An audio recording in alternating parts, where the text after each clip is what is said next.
Assalamualaikum warahmatullahi wabarakatuh.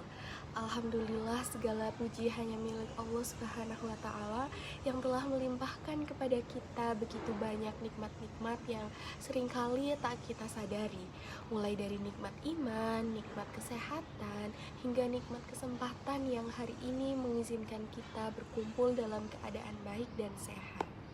Sholawat serta salam semoga tercurah kepada Nabi Muhammad SAW, manusia yang menjadi cahaya bagi umat, membawa petunjuk dan suri tauladan bagi kita semua.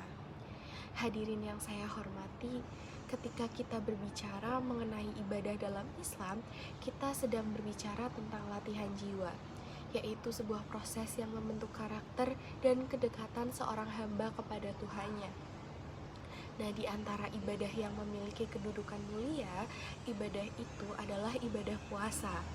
Puasa bukan hanya perkara menahan lapar dan haus saja, tetapi sebuah bentuk penyucian diri yang mengajarkan kesabaran, pengendalian diri, dan rasa syukur kita kepada Allah.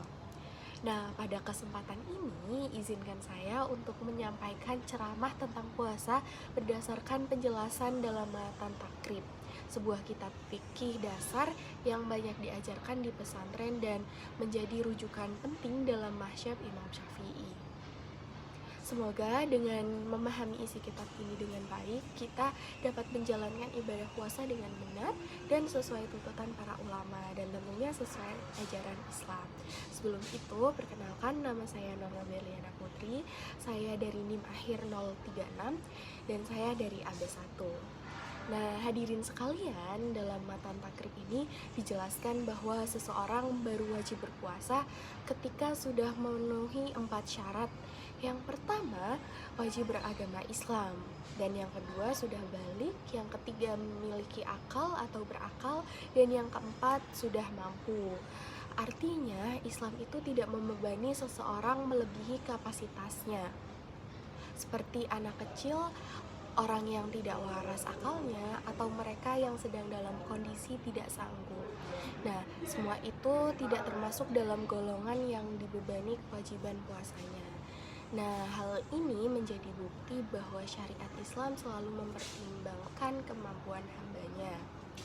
Kemudian tentang rukun atau fardu puasa, kitab Matan Takrib menyebutkan ada 4 hal, yaitu niat, kemudian menahan diri dari makan, minum, dan jima, serta menahan diri dari muntah dengan sengaja.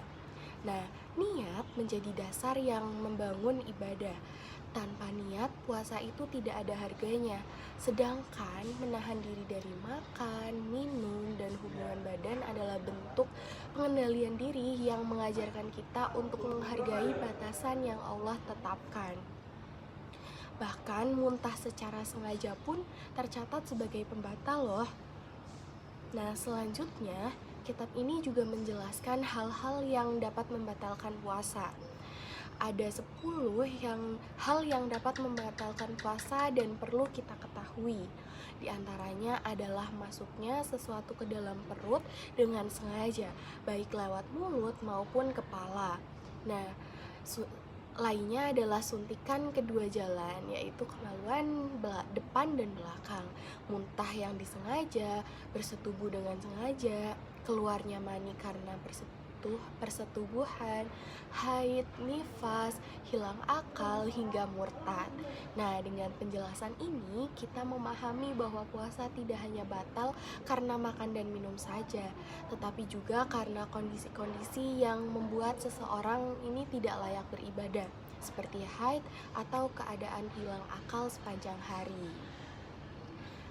Nah, hadirin yang saya muliakan, puasa tidak hanya perkara larangan saja. Ada juga amalan-amalan sunnah yang dapat kita lakukan selama bulan puasa atau selama kita menjalankan puasa. Dan amalan ini dianjurkan oleh Rasul-Rasul Allah dan sahabat-sahabat Nabi. Dalam Matan Takrib dijelaskan ada 3 anjuran ulama ketika berpuasa. Yang pertama, menyegerakan berbuka, mengakhirkan sahur, dan menjauhi perkataan kotor. Disinilah kita melihat bahwa puasa ini bukan hanya menahan lapar saja, tetapi juga menahan lisan. Betapa banyak orang yang berpuasa namun hanya mendapatkan lapar dan haus saja karena lisannya tidak bisa dijaga. Maka seorang muslim sejati bukan hanya menahan perut, tetapi juga dapat menjaga hati, kata-katanya, dan pikirannya. Lalu, kitab ini juga menjelaskan hari-hari haram untuk berpuasa. Ada 5 hari, yaitu 2 hari raya, Idul Fitri dan Idul Adha, serta 3 hari tasyrik, yaitu pada tanggal 11, 12, dan 13 Zulhijjah. Pada hari-hari ini, syariat melarang kita berpuasa sebagai bentuk syukur dan kegembiraan. Nah, ada pula 1 hari yang dimakruhkan, yaitu hari Syak, yakni pada tanggal 30 di bulan Sya'ban, ketika kita ragu apakah sudah masuk Ramadan atau belum. Namun, jika hari itu bertepatan dengan kebiasaan kita berpuasa sunnah atau kita sedang menyambung puasa hari sebelumnya, maka hal ini tidak mengapa. Hadirin yang dirahmati Allah SWT, Matan Takrib juga memberikan perhatian khusus pada pelanggaran berat, yaitu bersetubuh di siang hari bulan Ramadan secara sengaja. Jika seseorang melakukan hal ini, ia wajib mengqadha puasanya dan masih ditambah membayar kafarah yang sangat berat. Pertama, memerdekakan budak. Jika tidak mampu, maka kita menggantinya dengan berpuasa 2 bulan berturut-turut. Nah, jika tidak mampu juga, maka kita harus memberi makan pada 60 orang miskin. Hal ini menunjukkan betapa besar kedudukan puasa Ramadan serta betapa beratnya pelanggaran tersebut. Kitab ini juga membahas golongan-golongan yang diberi keringanan untuk tidak berpuasa.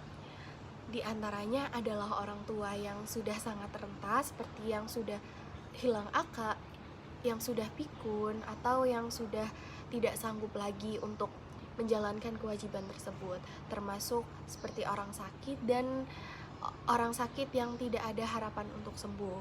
Mereka boleh tidak berpuasa, namun wajib membayar fidyah berupa 1 mud makanan setiap harinya. Ada juga orang sakit sementara dan musafir.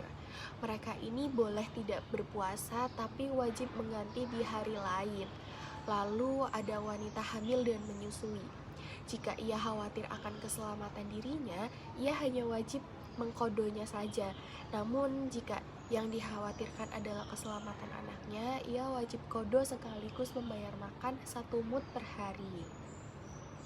Hadirin rahimakumullah, semua penjelasan ini menunjukkan bahwa syariat puasa dalam Islam sangat lengkap dan teratur dan memperhatikan kondisi manusia.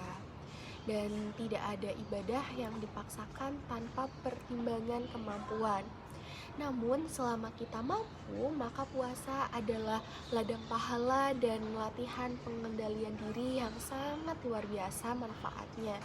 Puasa juga melatih kita untuk lebih sabar, lemah lembut dalam berbicara, lebih peka terhadap orang miskin, dan lebih mendekatkan diri kita kepada Allah Subhanahu wa Ta'ala. Nah, di penghujung ceramah singkat saya kali ini, mari kita sama-sama berdoa agar Allah menjadikan kita hamba-hamba yang mampu menjalankan ibadah puasa sebaik-baiknya. Nah, semoga ilmu yang saya bagikan kali ini bukan hanya sekedar pengetahuan saja, tetapi dapat menjadi bekal nantinya yang membuat puasa kita lebih sempurna, lebih benar, dan lebih sesuai syariat agama dan dapat diterima oleh Allah Subhanahu wa Ta'ala. Demikian yang dapat saya sampaikan. Jika ada kesalahan, saya mohon maaf yang sebesar-besarnya, dan jika ada yang hal baik maka dapat diterima dan diamalkan sebaik-baiknya. Wassalamualaikum warahmatullahi wabarakatuh.